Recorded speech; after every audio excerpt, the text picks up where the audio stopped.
Hello, it is Diane with Diane's Blue Hearts and Butterflies.com, and I am going ahead and doing some cards today that are for Thanksgiving. I know it's very close, but when I saw the Best Witches stamp set in the July to December 2022 catalog, I really just fell in love with it. I tend to be more for the cutesy Halloween and not the frightening Halloween. So I used this. I also used some retired Stitch Shapes dies and some retired designer series paper from last year, the cute Halloween 6x6s, because I still had so much left. So I was using some retired product for teaching my local class, along with the making the witches the kind of headliner of the products. So let me go through the things that you'll need for making this card. And I want to say it was the card was inspired by and I'm probably going to butcher the name, is Janique, and I cannot, De Jong is the last name. It's a hyphenated last name, but I really appreciate the one that she did. She just used more up-to-date current products than I did, so I kind of cased it but used old product. I really did think it was a beautiful card to use. So the items that I had in my kit from my local class are the thick basic white cardstock. This is 5.5 by 8.5, scored in half and landscape at 4 1/4 to create the base. And you just fold that in half. Now, kind of going over a tip that I shared once before. When I first started doing paper crafting, I was encouraged or told that when you have your base where you're actually scoring and it's indented, your scoring is actually kind of cutting the fibers there. So when you fold it with that score on the outside, it actually makes it where you can have a flatter line or a flatter crease, because the fibers of the cardstock are already cut on that side. So that is that part. Then there is a black layer, which is 5 1/4 by 4 inches, and that is going to layer on the top of this. And then there is a basic white cardstock layer, 5 1/8 by 3 7/8, and this is going to leave just a little border around it. Then there is the basic white stitched circle. It's right around 2 7/8 inch wide, and then I did a pumpkin pie stitch circle that is 2 3/8 inches wide. You could do this with regular circles too, and it just gives you something to work with there. Then there are there's this 3 by 3 inch scrap of basic white, and this is for stamping the witch and the frog on. And then there are some strips here. This is 4 3/4 inch long by 1/2 inch wide. This one is 4 inches by 3/4 inch, and then this one's 4 1/2 inches by 1 inch. And we're going to kind of overlap those when we put it together. So the stamping, I just used the Memento Tuxedo Black ink because I did color my stamped images with the blends, and so in order for it to not smear, you have to use the Memento black ink.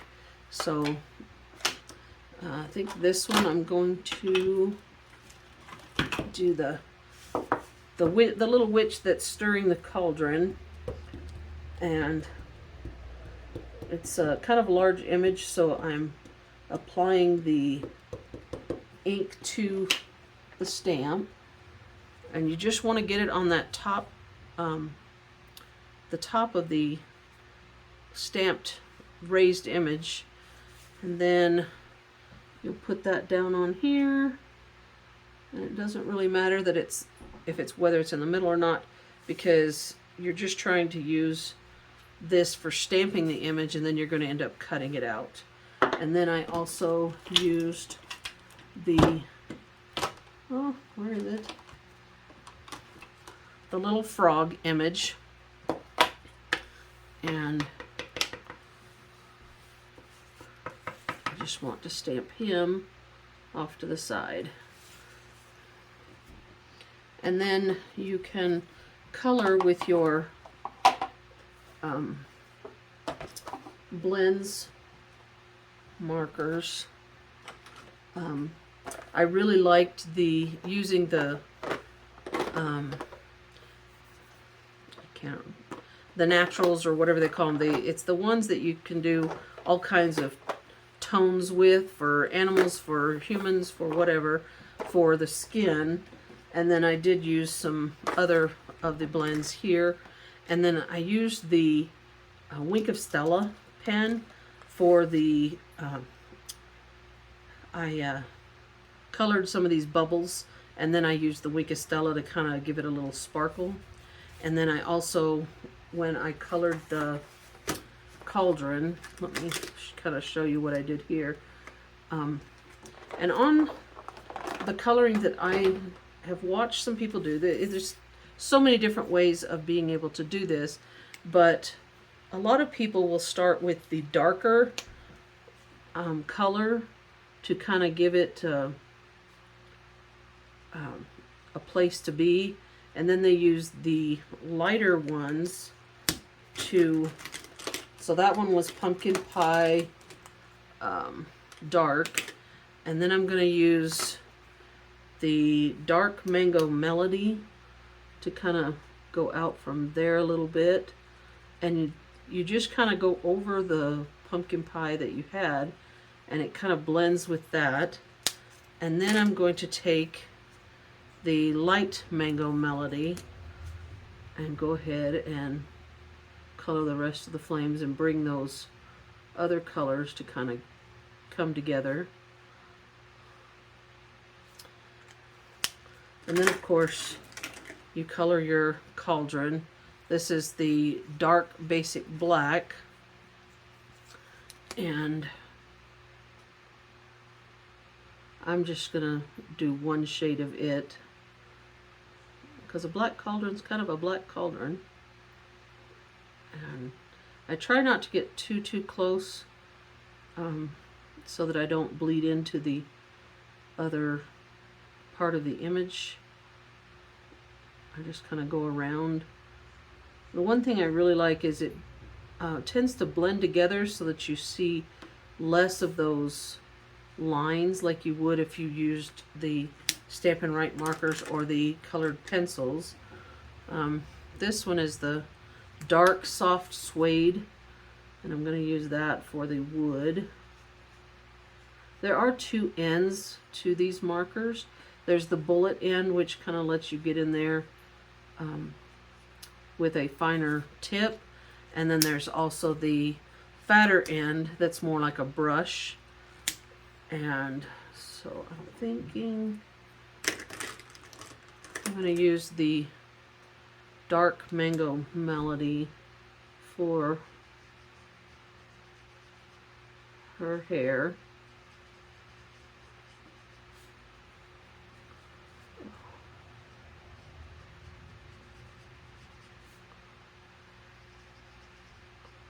And so at this last class that I did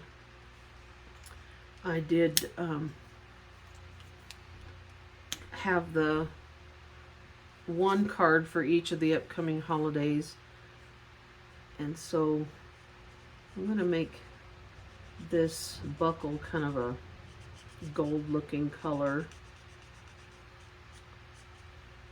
And I just want to do a little bit of this. I'm not going to do the whole thing, just to kind of show you what these kind of come out like. And I did some in purple and some in, and that one is the dark Highland Heather, and then this is the dark Granny Green. And I'm going to do some of these just that way. And I just kind of wanted to show a little bit of the Wink of Stella pen. It's kind of a paint pen, and it has a liquid in there that has some glitter in it, and it is more like an alcohol base, so it really dries quickly, and it leaves behind the glitter, and just kind of leaves some little bit of shimmer. So I did some on there. I did some on the little gold buckle. And when you think, when it's getting a little bit dry, there's some little words on here. It says push, and you just kind of push, and it comes and brings some more of that ink down in here, and then it flows down into the pen. And you don't want to do it too much because it does come out in a glob. It can. All right, and then I went over the flames a little bit with it to kind of give it more of a sparkle as well. And I just really wanted it to have a little sparkle. I don't know if you can really even see that, if the camera can pick that little bit of glitter up. But I'm going to move on to a kit that I've already got some of this stuff done. Oh, and I forgot to mention some black twine, and then some black dots. And the twine, I think I just kind of cut off some, but it's kind of like about 18-19 inches is what I cut off. And I don't know where I put those black dots. They have gone somewhere on my table. So let me get out this other one here.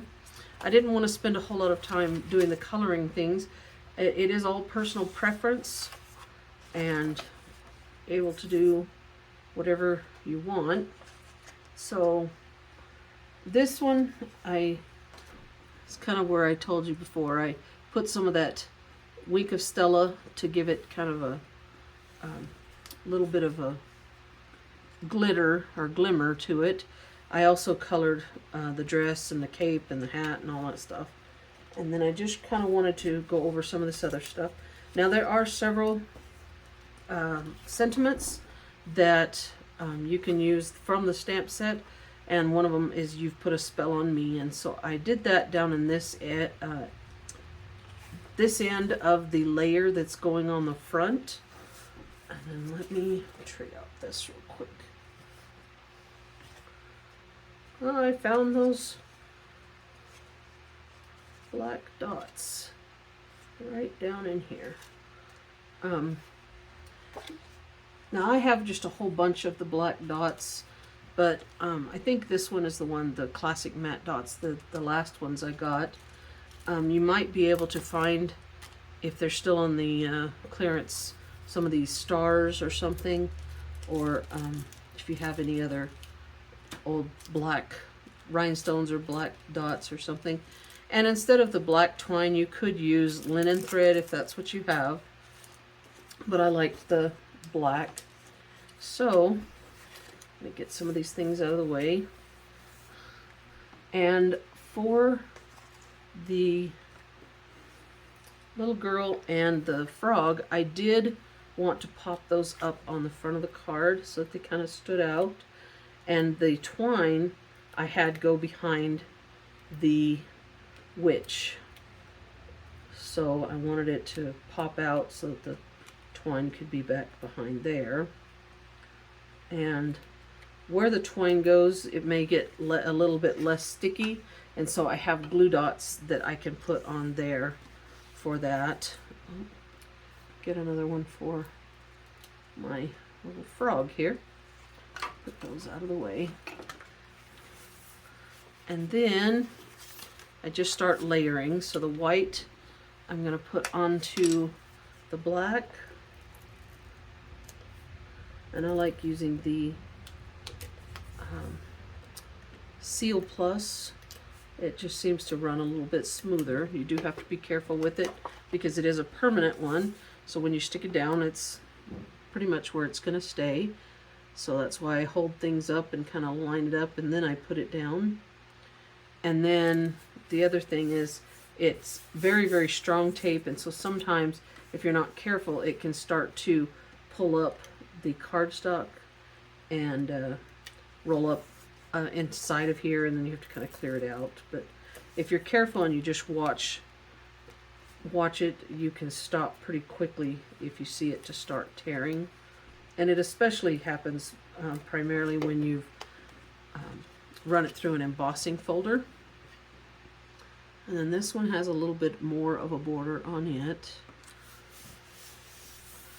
And then I kind of figured out how I wanted these to overlap, and then I just started putting them on. So, oh, my paper keeps sliding on me here. So let me put some glue on the back.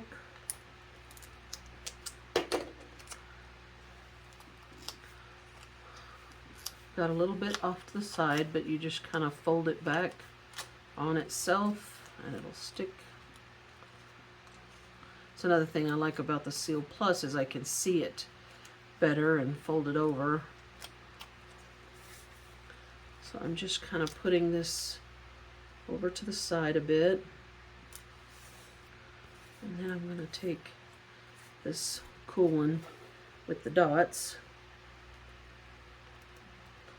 And it's all just a personal preference.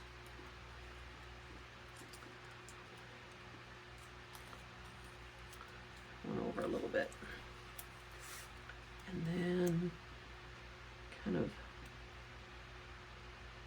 decide where to put that one. And then the black is one I want facing forward.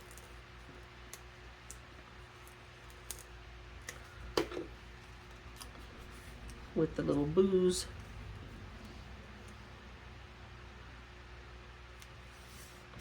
Do that. And then I took the orange circle and I put it off more toward the top right side, and then the white circle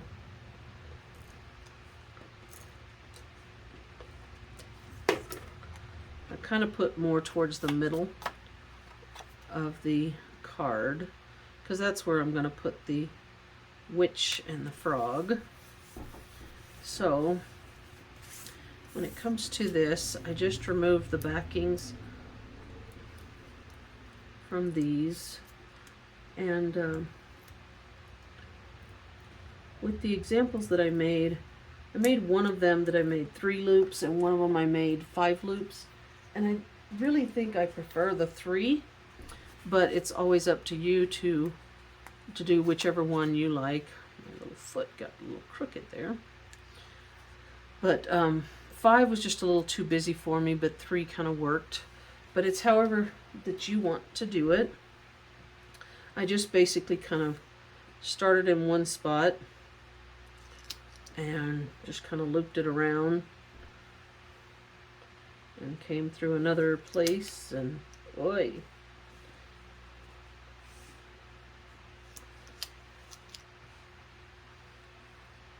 Made another loop. Oh, it's sticking to my fingers today.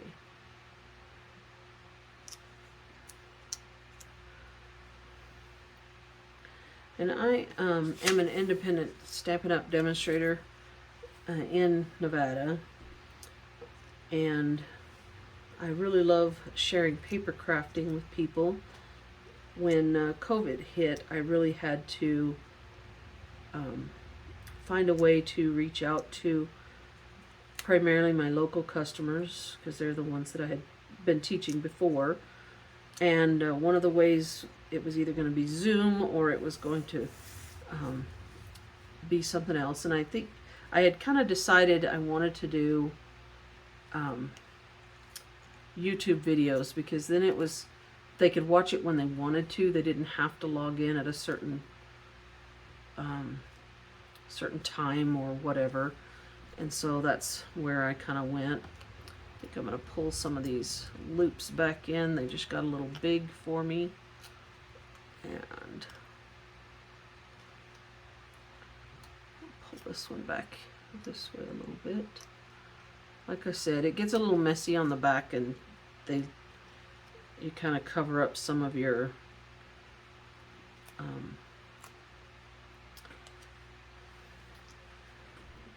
dimensionals. I couldn't think of the word.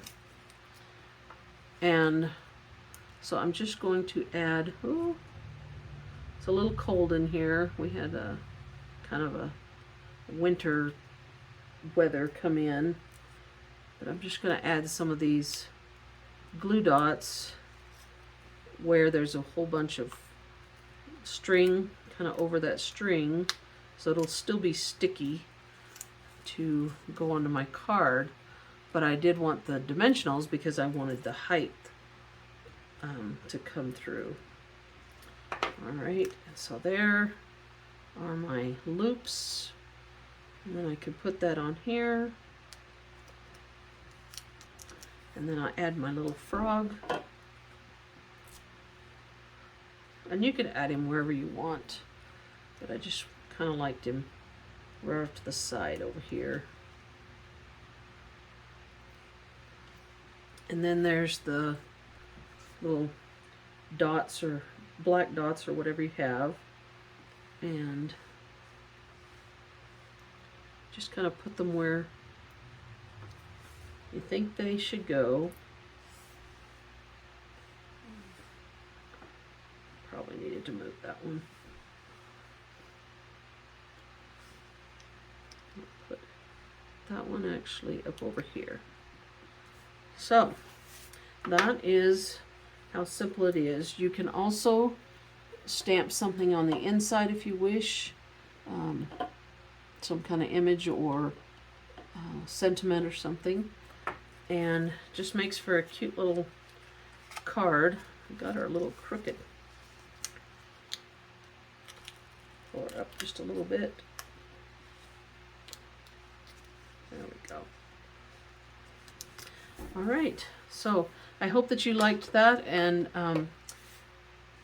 if you'll check out my blog at dianesblueheartsandbutterflies.com, there will be some other cards that I made for the class that we had in October, and you could link to those videos as well and watch those. I hope that you will like my channel and subscribe, and then if you'll click the bell icon, then you can be notified when I upload a new video.